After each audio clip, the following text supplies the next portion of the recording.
Hello and welcome to PCI Webinars. Today's webinar, Solving Your Delegating Dilemma with Linda Bruno. Linda has been developing and conducting training workshops for libraries and other organizations for more than 15 years. She offers workshops on topics ranging from leadership skills to emotional intelligence and lots of areas in between. Linda received her MBA from the University of Florida and has many years of experience in hands-on management positions.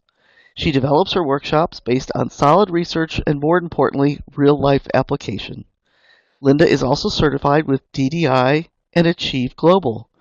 Coming to you now from chilly but sunny Florida, it is Linda Bruno. Thank you so much, Anne, and I hope everybody else in the room has sunshine as well today. People used to kid me when I moved to Florida about why I didn't go farther south because I'm in Ocala.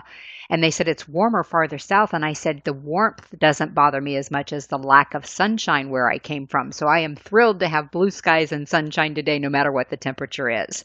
So welcome to today's session on solving your delegating dilemma. The first thing I'd like you to think about is, what are you already doing? What are you already thinking about giving away? What have you already given away?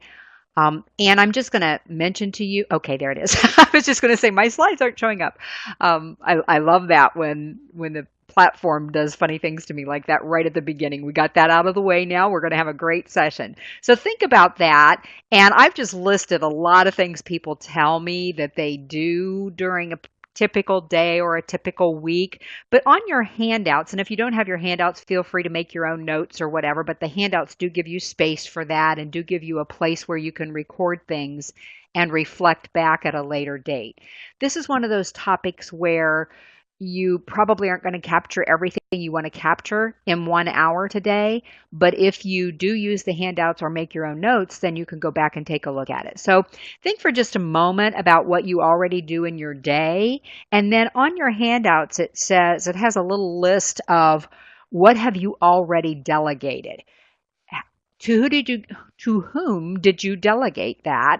Why did you delegate it, and why to that person? Just kind of a little checkpoint, if you will, before we get started. So, and if you would also type into the chat box, what is one thing that you have already delegated? You don't have to tell us who you gave that to, but why did you delegate it, and why did you give it to that particular person without naming names or anything like that? So would you go ahead and take a moment to think through what you do on a typical day, what you might have been doing 6 months ago, and something that you may have already turned over to somebody else.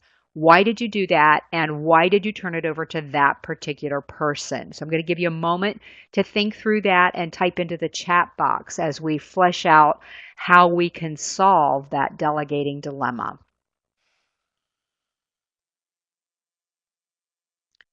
Okay, we have in the chat box, and again, I won't be using names, but you all know who put that in there.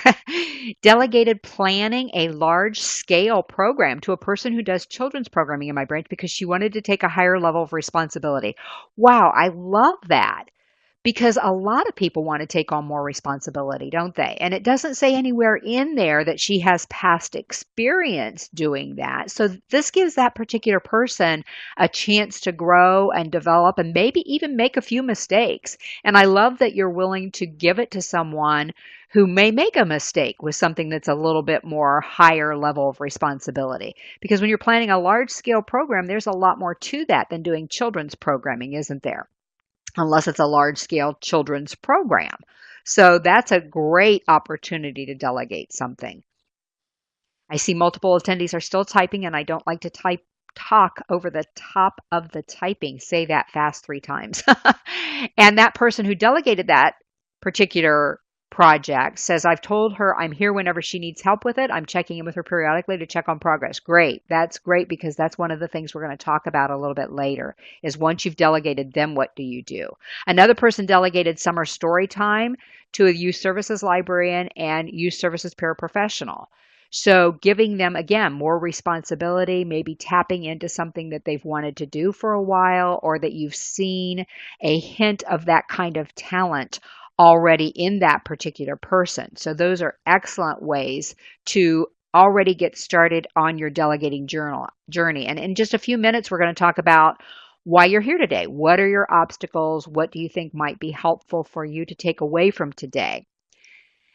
The same person that delegated the summer story time said the paraprofessional did an outstanding job adding an art component to the story time. See, we don't know that, do we? Unless we allow that person to do it.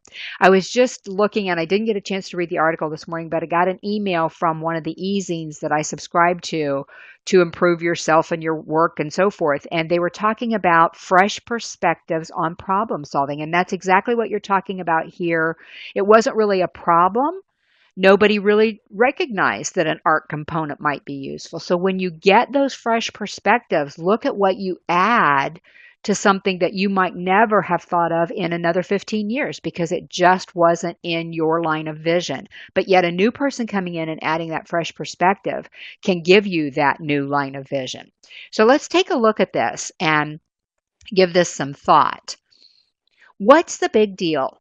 Why is delegating important? And one of the reasons I want to address this first is because if you don't leave here today with a compelling reason to do something different in your delegating, there won't be any reason to create a new habit. It has to be a compelling reason. So before I list the ones that I came up with, which are quite lengthy, I want to address another comment that popped up, and then I'm going to ask you to put comments in the chat of why you think delegating is important. So the person that just typed in said, I delegated updating an outreach group, listing of contact names after she connected with 2 new preschools. Oops. I lost it when it scrolled, that we could collaborate with them in the future. This helped her to become more familiar with our outreach partners and built a bigger network, right? Because now there's a new person they can connect with as well. So if, for instance, the person that did that delegating isn't available that day, there's somebody else the partner will feel comfortable with. Had FWS call about when the newspaper didn't come. Seems minor. He even took the call from the publisher who was responding to my email. He's more reliable than most of the students who have worked for me.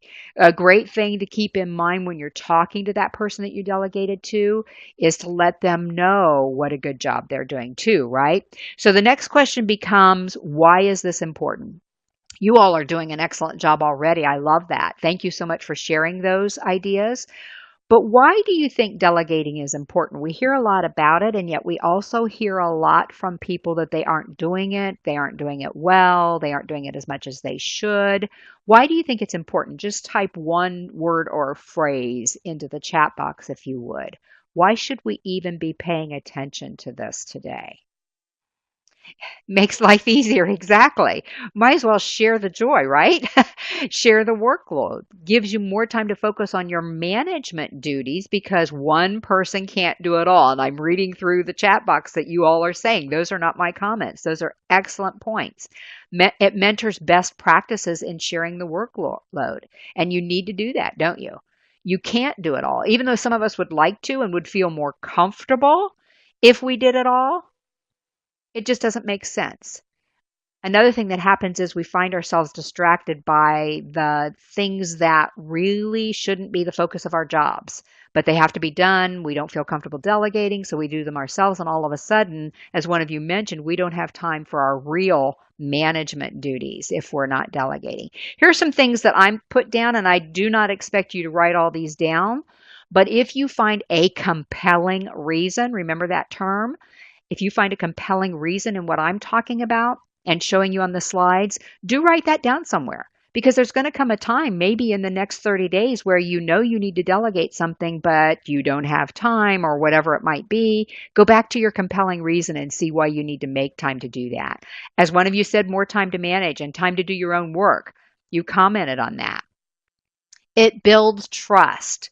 We didn't talk about that in this particular question, but when you all were sharing what you've already delegated, you shared inherent trust, didn't you?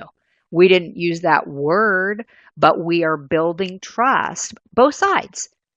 We're trusting the person we're delegating to, but the person that we're delegating to also builds their trust with us because now they know we value their input, we value their perspective, and they trust us more to manage them better, to help them grow, to coach them, all of those good things, because it does develop people. And you kind of alluded to that.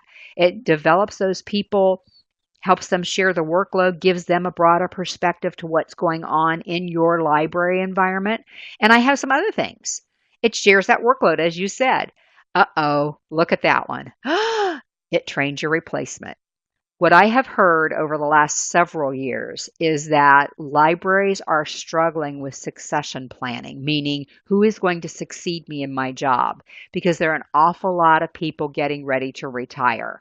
And yet, because budgets have been cut and staffing has been cut and all those kinds of things, everybody's been trying to do more of the workload. It hasn't really allowed a lot of time for succession planning. And maybe we've been a little reluctant to train our replacement, but that truly is a sign of a great manager and a great leader, isn't it? If you train your replacement. I remember years ago when I was in the corporate world, many, many years ago, the fellow that did the costing to give our customers special quotes on custom orders would take all of the information with him on vacation so that nobody else could do that. And that actually eroded my trust in him because I thought, gosh, it doesn't make any sense. And as one of you commented, the predecessor shared nothing with you. How frustrating is that? Yes, you bring your own perspective, but gosh, there's that underlying foundational information that would have been helpful to get your feet on the ground and hit the ground running right away.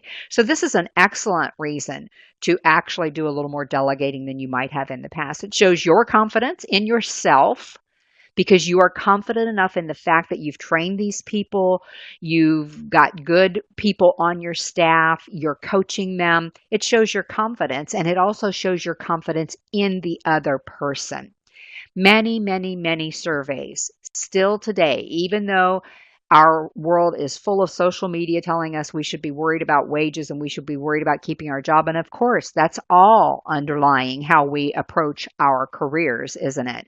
But one of the still most prevalent answers to what do you want out of your job is, I want to feel valued and appreciated. If somebody's not showing confidence in me and they're not willing to delegate to me or entrust me with information that will help me do my job better and learn and grow, then I can't be confident, can I? I can't get appreciation and value from the person who's managing me or supervising me or leading me or whatever term you want to use there. So I need to feel valued and appreciated, and it shows confidence when I delegate. So it improves morale. And there's a whole bunch of things we could list if we were sitting here doing a brainstorming session about why improving morale is so important. But I know there's nobody in the room today that would not want to improve morale. So just a few more reasons. It increases productivity because now you've got people sharing that workload. Because if you're doing it all, you're getting tired, you're getting bogged down, you're not as productive, and they're not as productive because maybe they're not doing things they're interested in. It also increases retention. And this might be your compelling reason. Maybe you need to keep people because you can't give them raises because of funding or whatever. It increases retention because they now do feel like they're appreciated and valued, and they get to grow and develop more. So I told you I had a long list, but I wanted to make sure you found your compelling reason. It increases revenue, and that, of course, is with quotes because you don't send out invoices and things like that like another organization might. But because you're using your staffing resources more effectively, you in effect are increasing your revenue because you're using your budget more efficiently. As I mentioned earlier, it's that fresh perspective. It's another viewpoint. Whether or not it's the exact way you would have done it is not always an important point, is it? We kind of get in our head that, I'm going to give this away and I'm going to delegate it to somebody, but they need to do X, Y, and Z. Well, do they really, if they get to the end goal of a successful task or project, did they really need to do it, or would it be nice to have those other viewpoints? It cuts costs for all of the reasons we've already addressed with the productivity and the retention and all those kinds of things. So we actually cut costs, and it makes work more fun. Hey, I'm all for that. And I'm all for making sure we're helping people grow and develop. So here's the question. Which is your compelling reason? Would you type into the chat box, why do you want to make sure you're delegating as efficiently and as effectively as you can? What's your compelling reason?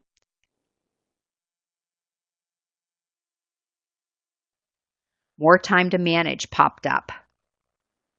There are so many aspects to managing, aren't there? It sounds like such a simple thing. I'm going to go in and manage, and I'm going to make my list, and I'm going to manage, and I'm going to do this, and I'm going to manage, and it all sounds so simple. But there's a lot to that, and we don't always have time to look at the fringes of that. Increasing productivity came into the chat box. Helping to develop other people's skills came into the chat box. Write these down somewhere, even if it's just on a little index card or a post-it note somewhere, so that, as I said, when you are overwhelmed with work and you feel like you don't have the time or the energy to delegate, you need to look at your compelling reason and make sure it's strong enough to get you moving toward delegating. I want to be a better manager. By the way, this includes managing others, absolutely. Not just yourself, but managing others. So good, you all have your compelling reasons. Now here's a tougher question. Why aren't we better at it? You all seem to be really good at it. So I feel in a sense I may be preaching a little bit to the choir here today, but that's okay because I know there are tips in here that will be useful to each one of you in the room. But why aren't we better at it on a whole? Let's just say we don't even look at ourselves, but why aren't people in general better at delegating? If we recognize our weak areas, it's going to be a lot easier to overcome them when it's time to delegate. Absolutely. Sometimes we think other people won't follow through. Sometimes we feel like we have to do certain things ourselves because we feel we do the task better than anyone else. I am right there with you.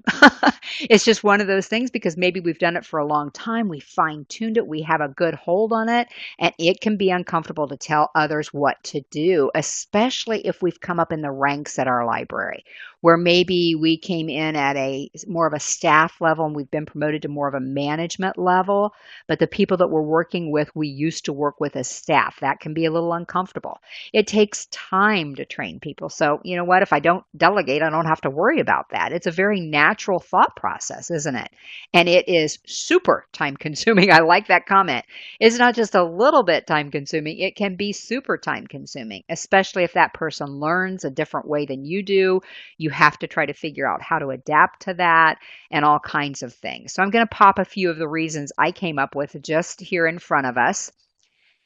And we're always short on staff, but also sometimes our staff aren't going to be with us very long, and we think, why bother? But still, if we take that time, first of all, it creates a new habit in us, right? That might be your compelling reason. That if your staff are short timers, you're still going to have to replace at least some of them, right?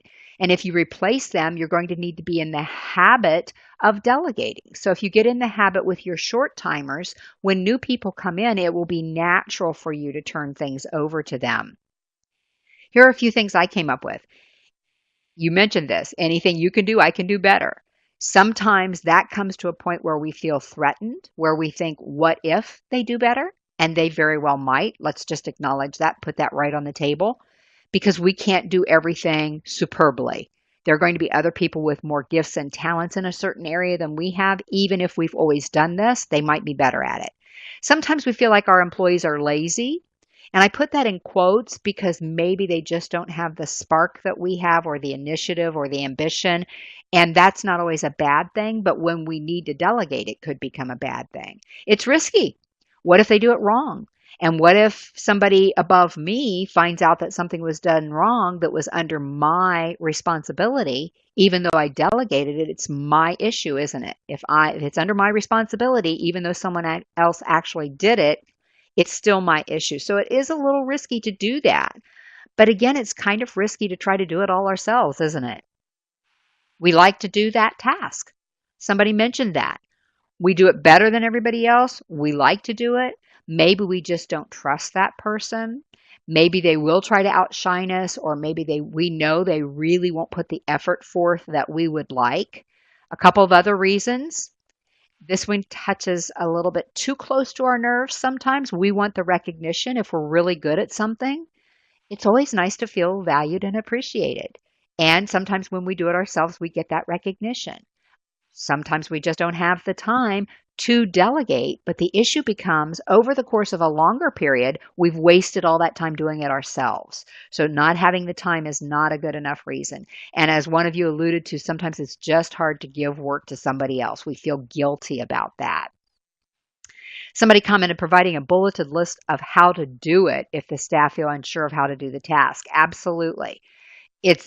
Give them clear instructions. It's one of the things we're going to address today. We need to make sure we're giving them clear instructions. So that's kind of what we're going to start on next. We talked about our obstacles. You've all been very willing to share that. But now let's take it to the next level. We're going to look at page 2 of your handouts and see what we need to do to determine that. When I was making the notes for this session, I saw that certain words were starting to form an acronym of sorts, and I know we're really good at that, and it's kind of a funny acronym, but it's called RICE twice. When I was writing it down and I was looking, I thought, why do I see the word rice in here? And now why do I see the word? So I just said it's RICE twice. It might help you remember some of the components of being really effective at delegating. So the first one is on page 2. What are the resources that are already available to them? Do they have the resources already available to them? Do they have the contacts they might need? Do they have the budget they might need for this certain project or task? Do they have the authority they might need? So what are the resources? We need to make sure whoever we're delegating to has those resources. Do they have access to certain programs and so forth within our own library structure, because sometimes those are limited. So we need to make sure they have their resources. We need to make sure we give them clear instructions. And I think this is an area that we all would say, well, absolutely, Linda, that doesn't even make sense to put it in there. And yet many times when I talk to people, they don't get clear instructions and they're afraid to ask. Why do you think they're afraid to ask? Just type it into the chat box. Why would people be afraid to ask for clearer instructions once you've delegated a task? Exactly. They don't want to look stupid. They feel insecure. They want to appear as if they already know how to do that.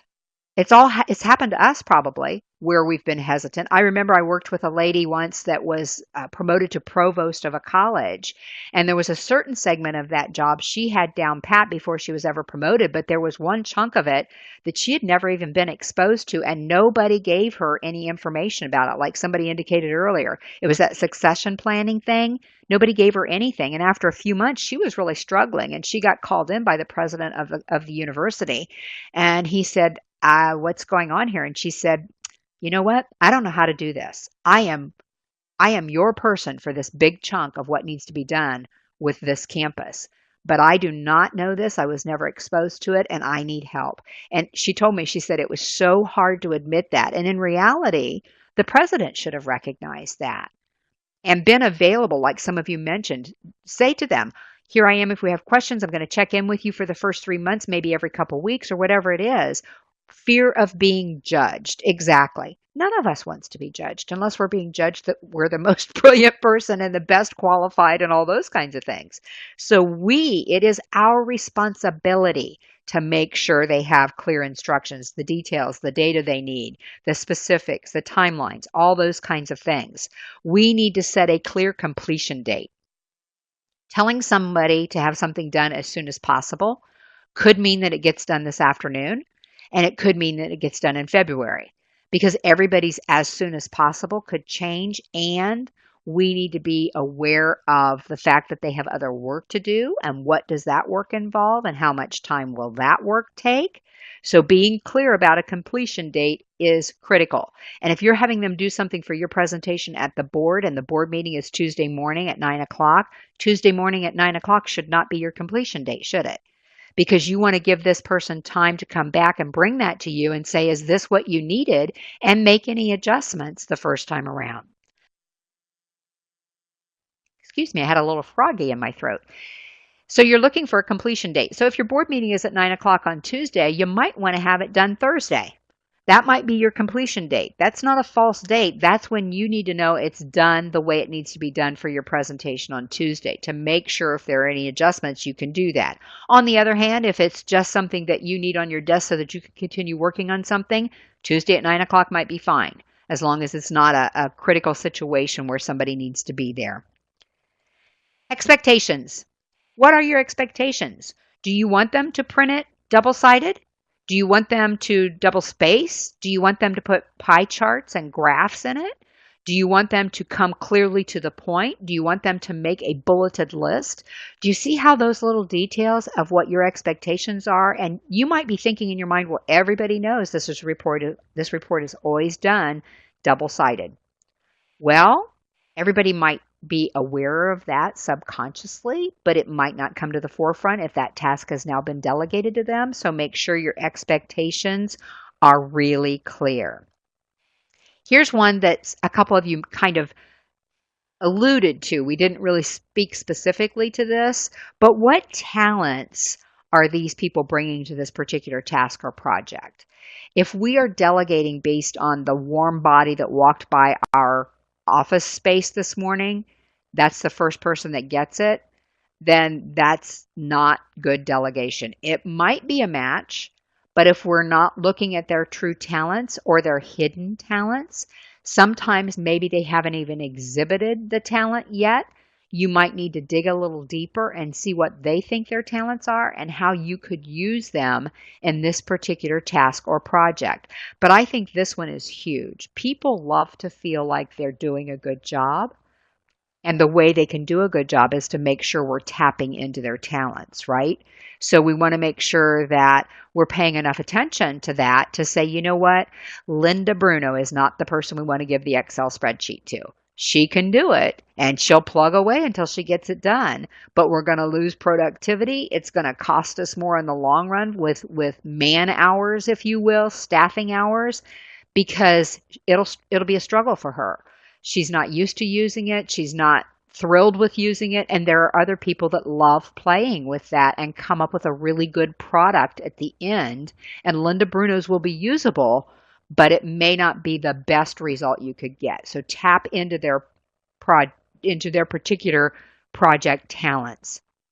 You might give Linda Bruno the research piece that she would pass along to John, who would then do the actual Excel spreadsheet, because I love research and all those kinds of things, but John might be the best one for the actual spreadsheet or Excel document or whatever you want to call it. Sometimes it's really important for the person you're assigning this to know why.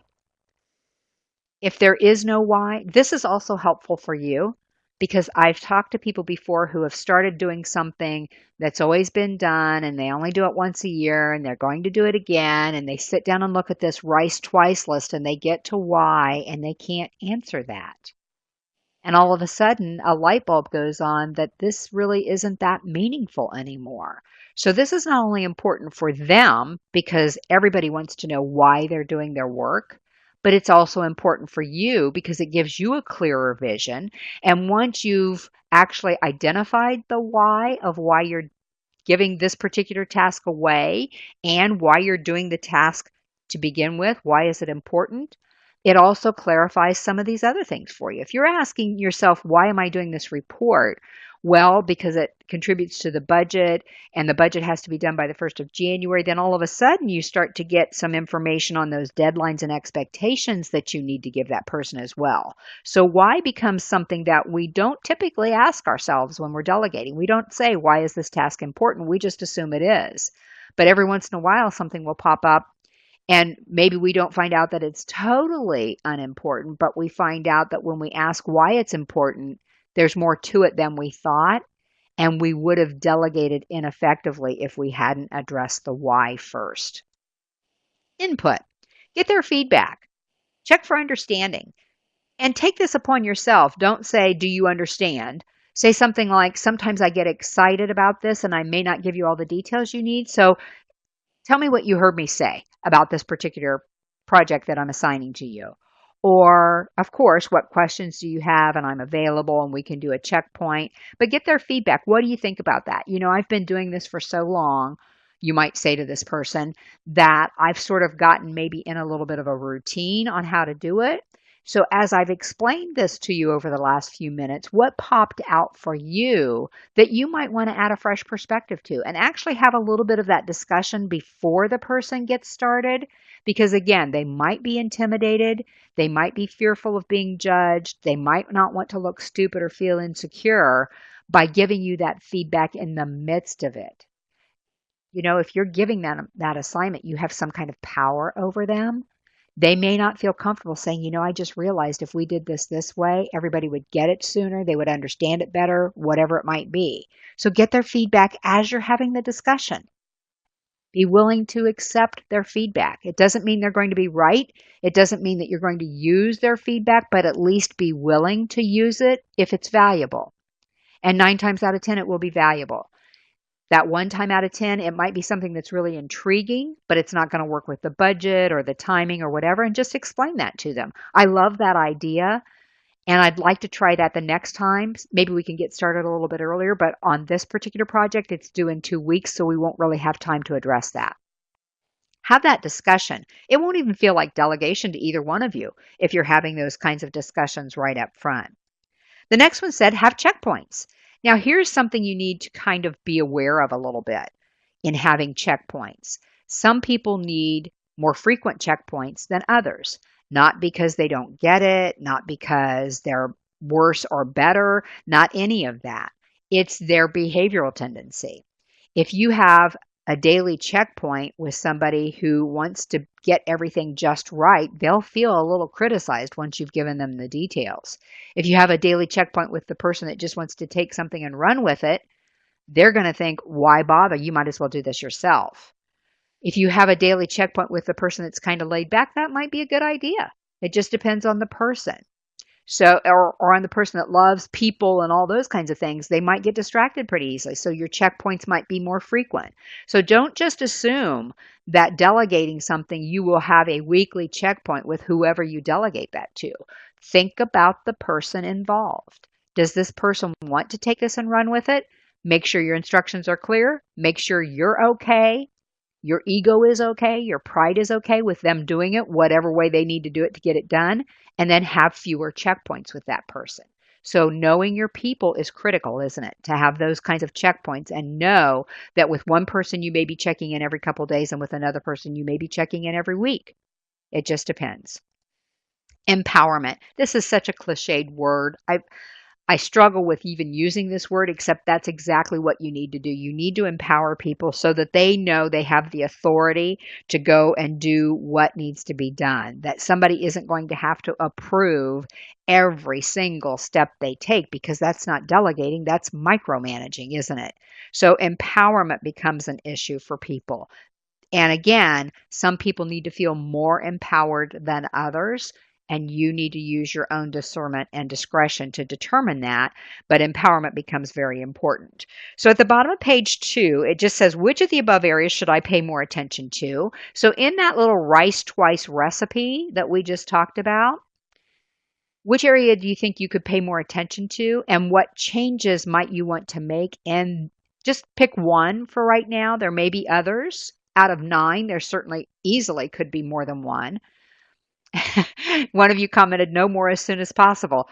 We know what that means, don't we? For Linda Bruno, that means we'll get it done today if we have to stay late, if we have to work through lunch or whatever. But for somebody else, again, it could be January 1st. Expectations. They really don't know what you want. Even though we think they should, even though it's all in our heads and we think, gosh, how could you not know? Pretty easy, because you never told me. Right? So we want to make sure we've got our expectations up front, clear. They have no questions. They can paraphrase it to us.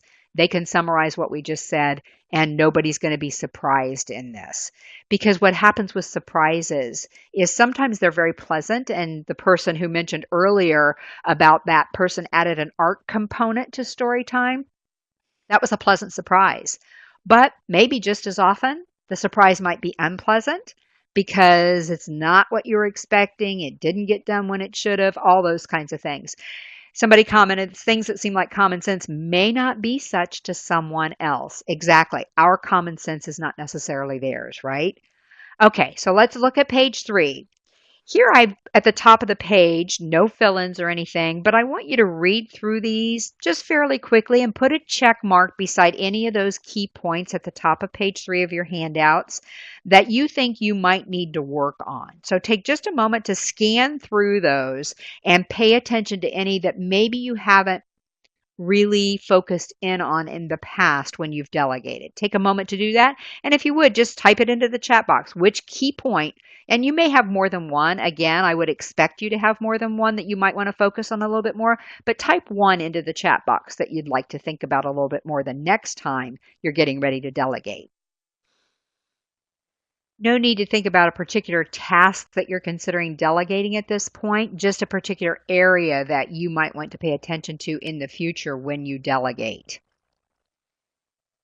There are a couple I would like to call attention to because I think they're things that most people don't think about when they delegate. One of them is the team member's personality, or what I call behavioral tendency, a good fit for the project? If you're sending people out to meet with your partners, are you sending out a person that loves people and loves to chat and loves to develop rapport? Or are you sending out someone who would really prefer to work alone? You might even think about whether they're an extrovert or an introvert at that point. So that's one I think we don't always think about. How motivated would they be to participate? Now, I know everybody needs to be engaged and we need to keep them involved. And if it's a simple task, then maybe motivation isn't really that big of a deal. But are they internally motivated to jump on this big project you just gave them and make sure you have a shining result to show for that? Because not all people will be. So that's a good question to ask. And here's another one. What's their current workload? What are they currently doing? Are you going to need to say to them, John, I realize that you're pretty stacked up with work already, but I think this is a prime opportunity for you to learn and grow.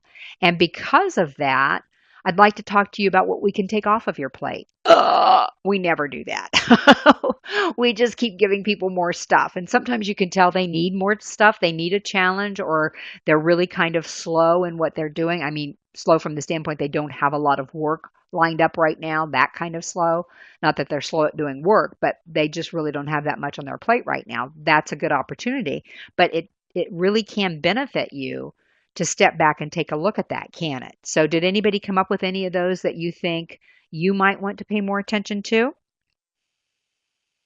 Do they have communication skills? Do they need to be detail oriented? Because not everybody is. We adapt, and we can be if we have to be. But if you've given them a nice, solid project to work on and it's very detail oriented with lots of specifics and lots of dates involved and those kinds of things, and that's not their natural tendency, it could be kind of an uncomfortable process that you're working through with that person because they're not detail oriented.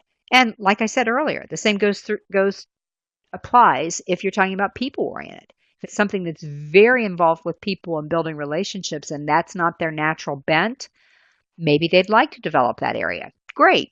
Perfect opportunity. Maybe they really prefer to work alone and people can tell they really prefer to work alone. Then maybe that's not quite the opportunity they need.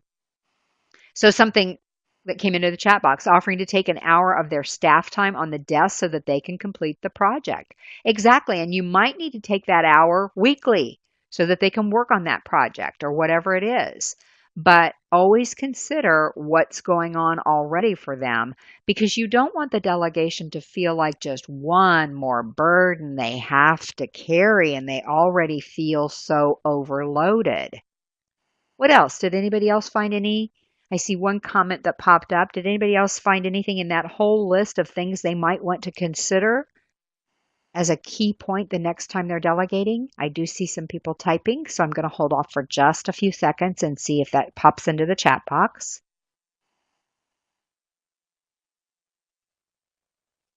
If you offer to take an hour of their staff time, are you truly delegating? I believe you are, and the reason I say that is if they're already loaded with 40 hours or however many hours they're working of work and you delegate something to that, when can you expect them to do that?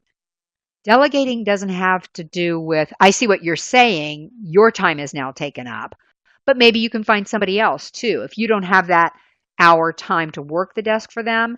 Maybe you can switch somebody else out that isn't as busy. I get your point there. I read it wrong the first time. Totally understand what you're saying now.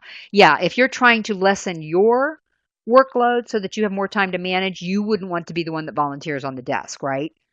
But here's another thought. If their workload is already pretty high, what can you reprioritize? What can wait for a couple of weeks?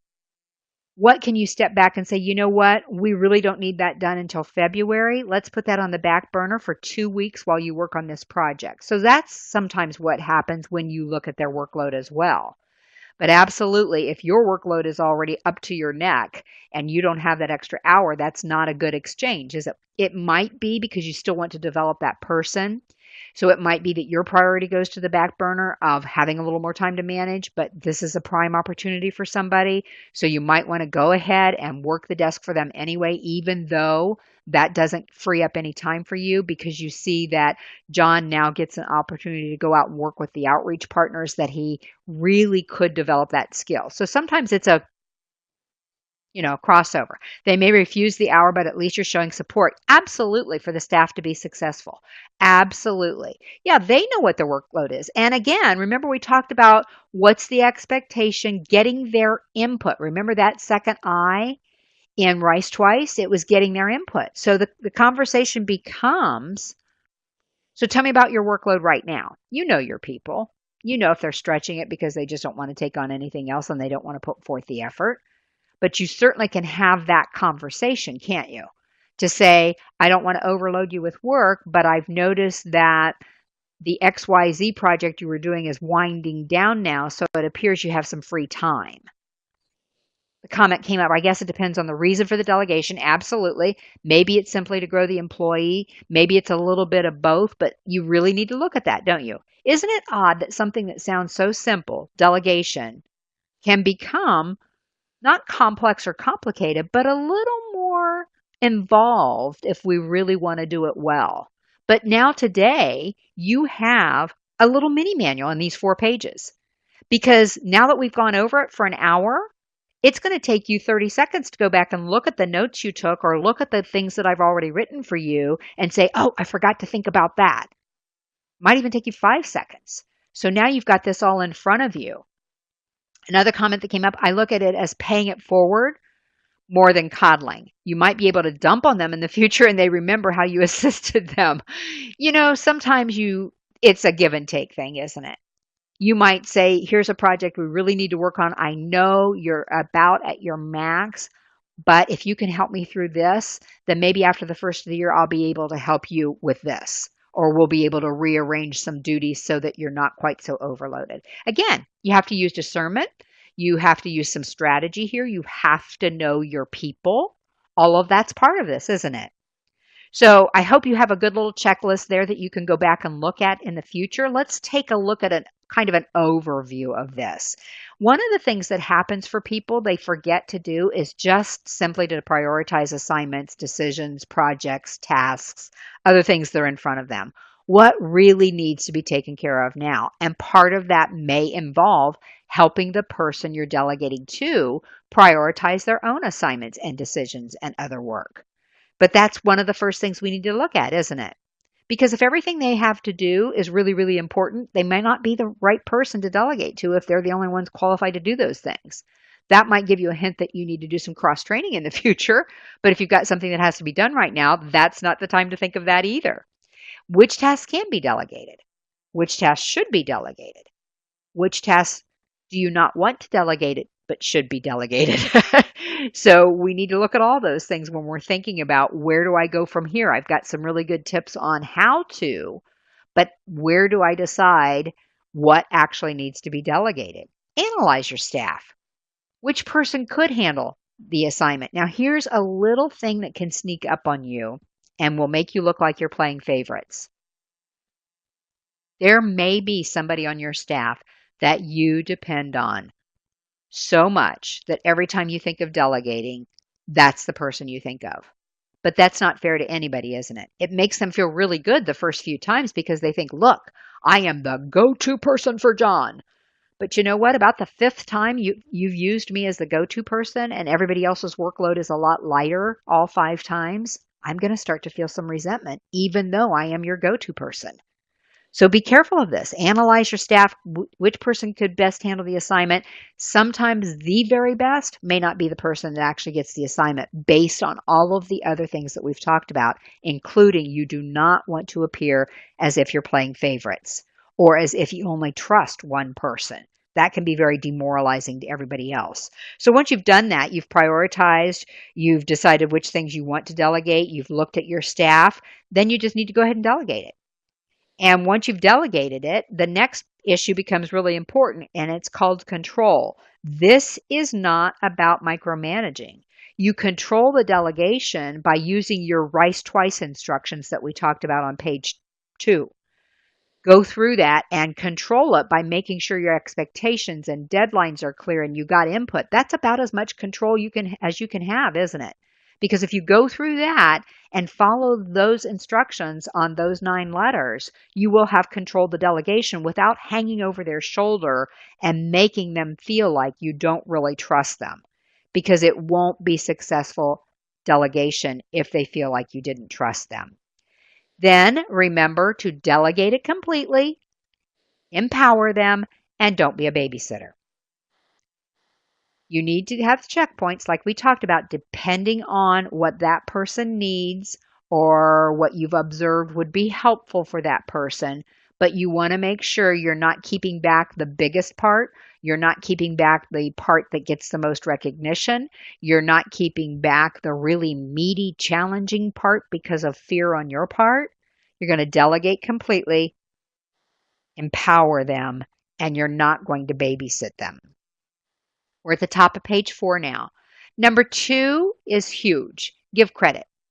Remember, people want to feel valued and appreciated. Now, for some people, giving credit might be mentioning at a meeting. For other people, it might be saying to them privately that you are so impressed with the way they did the job and you've passed that along and put it in their personnel records. So some people might like a little bit more fanfare than others, but always make sure you give credit, because if you don't, they are not going to be very eager to have something delegated to them in the future.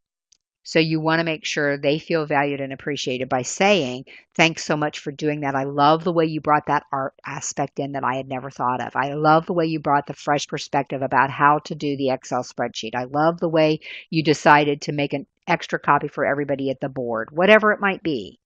Give them credit. Here's another one we forget to do that you might want to make a note of. Put assignments in writing, including deadlines. Even if it's after you've had this really intense, productive, fun brainstorming session with them using all of the Rice Twice ingredients that we talked about, and you feel like you both have a really good handle on what needs to be done, they're going to walk away from you and they're going to go do their work. And 2 days later, when they get ready to start on your project, they're going to think, did she say she wanted this Monday or Wednesday? I can't remember. So you know what? Let's make it easy for everybody. Drop that person an email that says, just to confirm what we talked about, and then go through your list, your expectations, your checkpoints, your deadlines, all of those things. Bullet, bullet, bullet, bullet. Here's what needs to be done.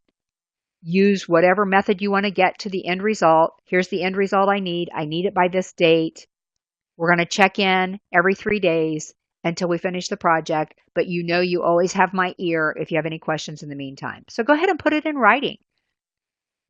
And tell them in your meeting, in your initial meeting, say, you know, when we get done with all of this, just to make sure neither one of us forgets anything, I'll go ahead and put that in writing for both of us so that we can keep track of what's going on.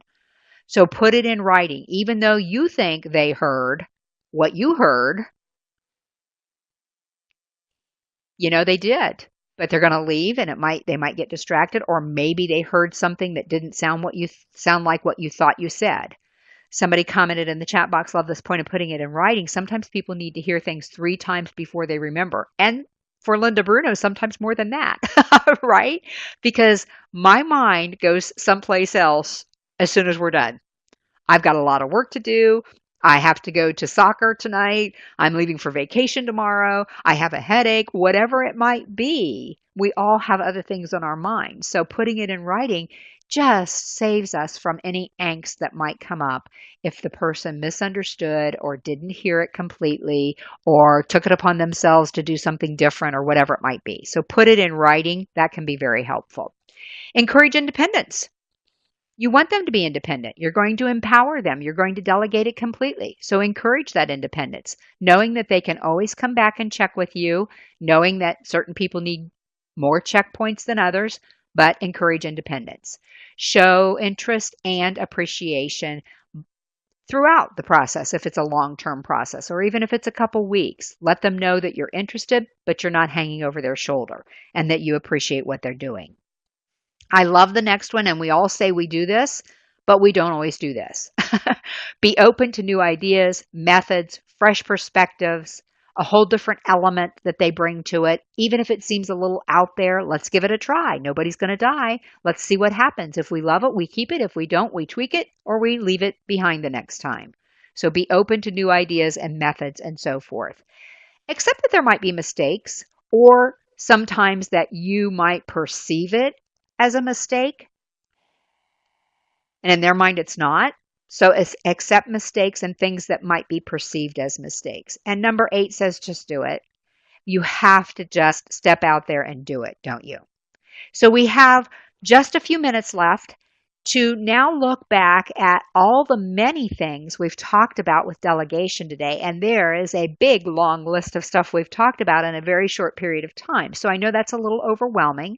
So I'm just going to ask you to look at the bottom of page 4, and here are the questions in case you're talking through it in your mind as we're going through this and you're not necessarily using your handouts. I want you to think about what is one task I've decided I could delegate as we've sat here today. Why am I going to delegate that task? This is all on your handouts, but if you're not using your handouts, make yourself a note, because you know what? If nothing changes when you leave here in just a few minutes, then nothing's going to change. Sounds silly, but that's the definition of insanity, isn't it? Doing the same thing over and over again and expecting different results. So we need to make some decisions before we leave today. What's one task I'm going to delegate? Why am I going to delegate it? What are some of the things I might consider when I delegate this task based on that bird's eye view and those extra tips we got and the rice twice ingredients? What are just a few key points I need to think about when I get ready to delegate this task? And who's the person I think I might delegate this to and why? This is not etched in stone. You can always change this, but it gets that thought process going before you leave today of, where am I going from here? What do I need to delegate in the future? If you really can't think of anything you need to delegate in the future, what do you now see as maybe a little bit of a weak point of things that you've delegated in the past?